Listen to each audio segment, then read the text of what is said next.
अस्सलाम वालेकुम प्यारे दोस्तों। आज हम दुआ के मुतल्लिक बात करने जा रहे हैं। अक्सर लोगों का शिकवा होता है कि इनकी दुआएं कबूल नहीं होती, इनकी दुआएं ज़ाया हो जाती हैं। हालांकि दुआ ज़ाया नहीं होती, हमें बस मांगने का सलीका नहीं आता। आज हम आपको बताएंगे वो कौन सी दुआ है जो कभी रद्द नहीं होती। प्यारे दोस्तों, हज़रत अली रज़ी अल्लाह तआला अन्हा से एक शख्स ने पूछा, ए प्यारे अली, मेरी दुआ कबूल नहीं होती।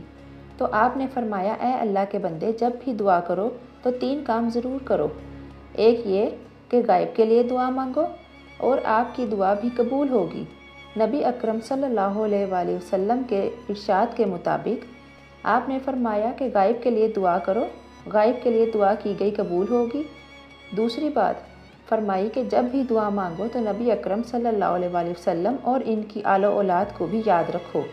दुआ के अव्वल और आखिर में दरूद शरीफ पढ़ा करो। जिस दुआ के आखिर में दरूद शरीफ पढ़ा जाए वो दुआ कबूल होती है। तीसरा ये कि अपनी दुआ में अपने नबी को ज़रूर याद रखा करें। जब भी दुआ करें तो इनके लिए भी दुआ मांगें। इससे रब को प्यार आता है, वो दुआ कबूल करता है।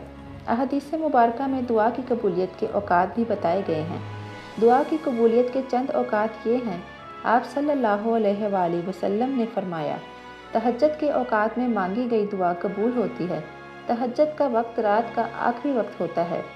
इस वक्त बहुत से लोग काबे गफलत में डूबे होते हैं और कुछ लोग गहरी नींद में सो रहे होते हैं और कुछ लोग अभी सोने की तैयारी कर रहे होते हैं।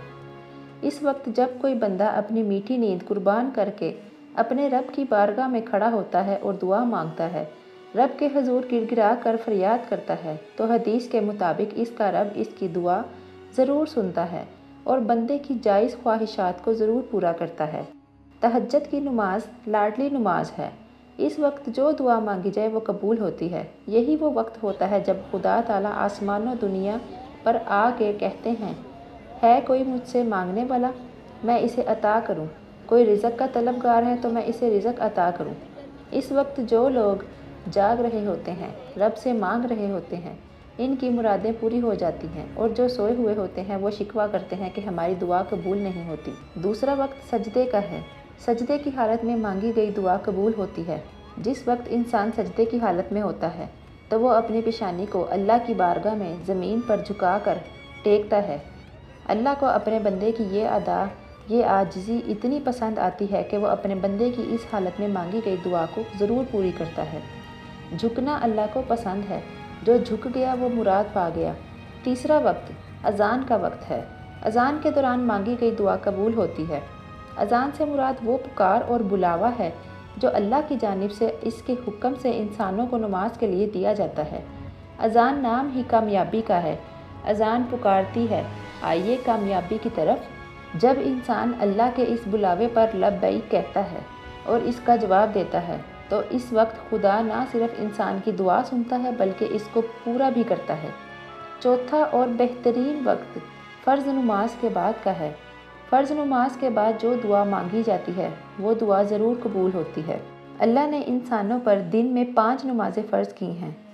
हमने फ़र्ज़ की अदायगी की और भाग निकले। ना खुदा को याद किया, ना कुछ मांगा, जल्दी जल्दी से आए और जल्दी से नमाज पढ़ी और निकल गए। इस वक्त जो दुआ मांगी जाए वो कबूल होती है। 5वां वक्त बारिश के बाद का है। बारिश के बाद जो दुआ मांगी जाए वो दुआ भी कबूल होती है। बारिश अल्लाह पाक की रहमत है। बारिश प्यासी ज़मीन को सैराब करती है। बारिश बंजर ज़मीन को सब्ज़े से भर देती है।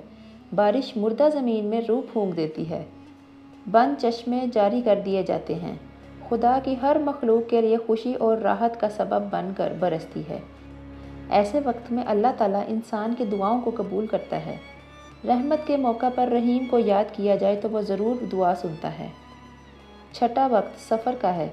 सफ़र के मौका पर की गई दुआ भी कबूल होती है। मुसाफिर अल्लाह का मेहमान होता है। रब अपने मेहमान की दुआ को रद्द नहीं करता। आज के दौर में हम मुसाफिरों से तंग आ जाते हैं। इन्हें पूछते नहीं हैं, इन्हें खाना नहीं देते। जब हमारी ये हालत होगी तो हमारी दुआ कैसे कबूल होगी। 7वां वक्त अफ्तार का होता है। अफ्तार के वक्त मांगी गई दुआ ज़रूर कबूल होती है। रोज़ा वाहिद अमल है जिसके बारे में रब ताला ने फरमाया कि इसकी जज़ा मैं खुद दूंगा, और दूसरा मायने उलमा ने किया है कि रोज़े की जज़ा रब खुद हैं। روزے میں انسان سارا دن بھوکا رہتا ہے، حلال چیز کو بھی نہیں کھاتا۔ جب افطار کے وقت وہ رب سے دعا مانگتا ہے تو اللہ تعالیٰ روزے دار کی تمام دعاؤں کو قبول فرماتا ہے۔ ہمیں دعا مانگنی چاہیے، دعا ضائع نہیں جاتی۔ ندامت اور عاجزی بھی ہونی چاہیے۔ عاجزی اللہ تعالیٰ کو بہت پسند ہے۔ رونے والی آنکھ بھی اللہ کو بہت پسند ہے۔ ہم رو کر مانگیں گے تو اللہ ضرور سنے گا۔ حضرت موسیٰ علیہ السلام کے دور میں قحط آیا، بارشیں نہیں ہوئیں، لیکن لوگوں نے حضرت موسیٰ علیہ السلام سے دعا کا کہا۔ آپ نماز استسقاء پڑھنے لگے تو رب کی طرف سے جواب آیا، موسیٰ، آپ کی مجلس میں ایک ایسا شخص بیٹھا ہوا ہے جو میرا نافرمان ہے۔ جب تک وہ اس مجلس سے اٹھ کر نہیں جاتا تب تک بارش نہیں ہوگی۔ حضرت موسیٰ علیہ السلام نے رب کی یہ بات مجمع عام میں بتائی اور کہا، جو خدا کا نافرمان بندہ ہے وہ اٹھ جائے تاکہ بارش ہو جائے۔ کوئی نہیں اٹھا۔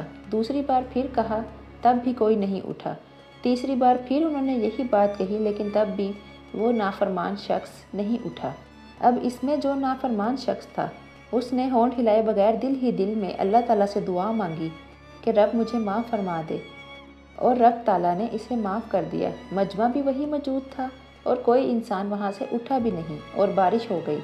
موسیٰ علیہ السلام نے رب سے پوچھا، یہ کیا رب؟ رب تعالیٰ نے فرمایا کہ اس نے مجھے راضی کر لیا ہے، سچے دل سے معافی مانگی اور میں نے اسے معاف کر دیا اور اس کی دعا سن لی۔ پیارے دوستو، ہمیں اللہ سے سچے دل سے دعا مانگنی چاہیے۔ دعا ضائع نہیں جاتی۔ ہمیں دعا مانگنے کا سلیقہ آنا چاہیے۔ ہمیں دعا مانگنے کا طریقہ نہیں آتا۔ جس دن ہم نے دعا مانگنا سیکھ لیا، اس دن ہماری دعا رد نہیں کی جائے گی۔ موسیٰ علیہ السلام کا امتی خاموشی سے دل ہی دل میں اللہ سے معافی مانگتا ہے اور کسی کو خبر نہیں ہونے دیتا، پھر اسے معافی مل جاتی ہے۔ ہم تو امت محمدیہ ہیں، ہم مقام میں ان سے اعلیٰ ہیں۔ ہماری دعائیں رب کیوں نہیں سنے گا؟ ضرور سنے گا، بس سلیقہ اور وقت دیکھنا چاہیے۔ پیارے دوستو، ہم امید کرتے ہیں کہ آپ کو ہماری ویڈیو ضرور پسند آئی ہوگی۔ اب آپ سے اجازت لیتے ہیں۔ دعاؤں میں یاد رکھیے گا۔ اللہ حافظ۔